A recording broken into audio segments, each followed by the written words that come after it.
கிறிஸ்துவுக்குள் மிகவும் பிரியமான என் அன்பு சகோதர சகோதரிகளே, இன்றைக்கும் கிறிஸ்து இயேசுவை கவனித்து பாருங்கள் என்கிற தலைப்பிலே விழித்திருந்து ஜெபிக்க சொன்ன இயேசுவை கவனித்து பார்க்க அழைக்கப்படுகிறோம். என் அன்பு தேவனுடைய பிள்ளைகளே, ஆண்டவராகிய இயேசு கிறிஸ்து இந்த உலகத்தில் வாழ்ந்த நாட்களிலே அவர் சிலுவையில் அறையப்படுவதற்கு முந்தின நாள் இரவிலே கெத்செமனே என்கிற தோட்டத்திற்கு தன்னுடைய சீஷர்களோடு ஜெபிக்கும்படி அவர் ஆத்ம வியாகுலத்தோடு கடந்து செல்வதை பார்க்கிறோம்.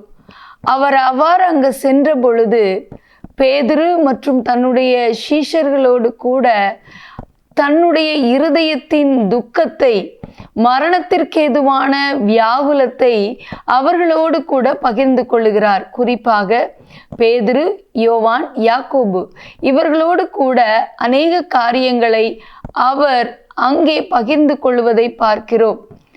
இன்னும் சில மணி நேரங்களில் இயேசு காட்டி கொடுக்கப்பட போகிறார்.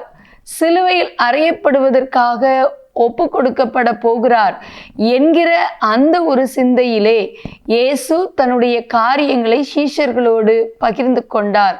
ஆனாலும் அவர்களால் அதை புரிந்து கொள்ள முடியவில்லை.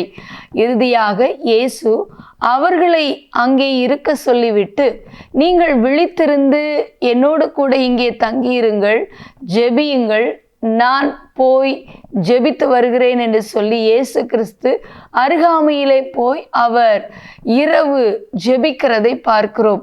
அவ்வாறு ஆண்டவராகிய தேவனிடத்திலே, பிதாவே, இந்த பாத்திரம் என்னை விட்டு நீங்க கூடுமானால் நீங்கும்படி செய்யும், ஆயினும் என்னுடைய விருப்பத்தின்படி அல்ல, உம்முடைய விருப்பத்தின்படி ஆக கடவது என்று ஒப்பு கொடுத்த இயேசு கிறிஸ்து தொடர்ந்து வந்து சீஷர்களை பார்க்கிறார். அவர்களோ ஆழ்ந்த நித்திரையில் இருக்கிறார்கள். பேதுருவை பார்த்து இயேசு கேட்கிறார். மத்தேயு எழுதின சுவிசேஷம் 26ஆம் அதிகாரம் 40ஆம் வசனத்திலே, 1 மணி நேரம் கூட நீங்கள் என்னோடு கூட விழித்திருக்க கூடாதா என்று சொல்லி கேட்பதை பார்க்கிறோம். அது மட்டுமல்ல, 41ஆம் வசனத்திலே மறுபடியும் இயேசு கிறிஸ்து 2ஆம் தரம் போய் அதே வார்த்தைகளை சொல்லி ஜெபித்து விட்டு மீண்டும் வந்து பார்க்கிறார். இவர்களோ நித்திரையில் இருக்கிறார்கள். அப்பொழுது இயேசு கூறுகிறார், நீங்கள் சோதனைக்குட்படாதபடிக்கு விழித்திருந்து ஜெபம் பண்ணுங்கள் என்று சொல்லுவதை பார்க்கிறோம். என் அன்பு தேவனுடைய பிள்ளைகளே, நம்முடைய வாழ்க்கையிலே ஒவ்வொரு நாளும் நாம் அதிகாலையில் ஜெபிக்க அழைக்கப்படுகிறோம். அதே போல நடு இரவு வேளைகளில் ஜெபிக்க அழைக்கப்படுகிறோம். பகல் நேரங்களில் ஜெபிக்க அழைக்கப்படுகிறோம். பிசாசு எப்பொழுது வேண்டுமானாலும் நம்மை வஞ்சிக்கவும், நம்மை பாவத்திற்குட்படுத்தவும், நமக்கு விரோதமாய் எழும்பவும் அவன் பல காரியங்களை திட்டம் பண்ணி கொண்டிருக்கிறபடியினால் நாம் விழித்திருந்து ஜெபிக்க அழைக்கப்படுகிறோம். அவ்வாறு நாம் ஜெபிக்கும் பொழுது சாத்தானை மேற்கொள்ள முடியும். அன்றைக்கு சீஷர்கள் ஜெபித்திருந்தால் ஒருவேளை அவர்கள் ஆண்டவரை மறுதலிக்காமல், ஓடி போகாமல் அவர்கள் அந்த சூழ்நிலையில் ஆண்டவருக்காக நின்றிருக்க முடியும். ஆனால் பேதுருவோ மறுதலித்தான், மற்ற சீஷர்கள் ஓடி போனார்கள். என் அன்பு தேவனுடைய பிள்ளைகளே, ஆண்டவராகிய இயேசு கிறிஸ்து ஆகவேதான் நீங்கள் சோதனைக்குட்படாதபடிக்கு விழித்திருந்து ஜெபம் பண்ணுங்கள் என்று நமக்கு கற்றுக் கொடுத்து போயிருக்கிறார்.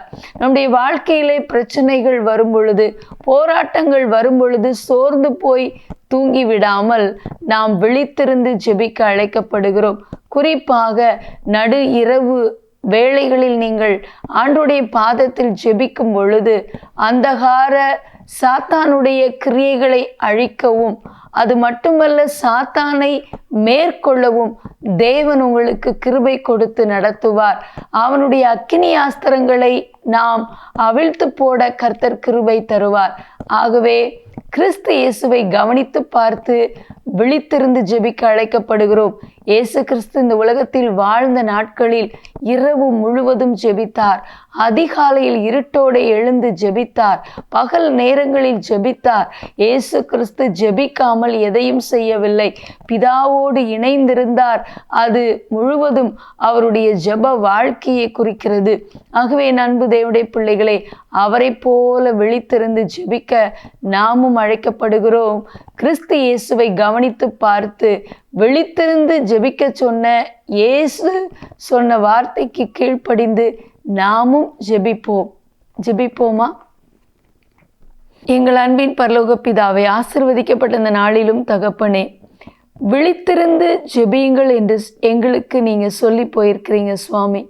ஆண்டவரே, 1 மணி நேரம் கூட விழித்திருக்க கூடாதா என்று சொல்லி ஏக்கத்தோடு உம்முடைய சீஷர்களை பார்த்து கேட்டீரே.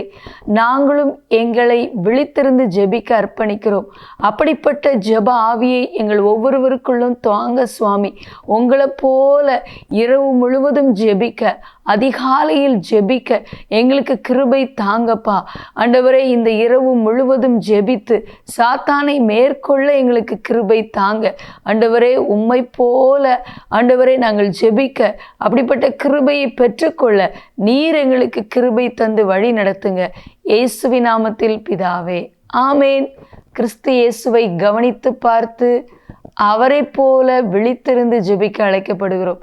கர்த்தர் உங்களை ஆசீர்வதிப்பாராக. ஆமேன்.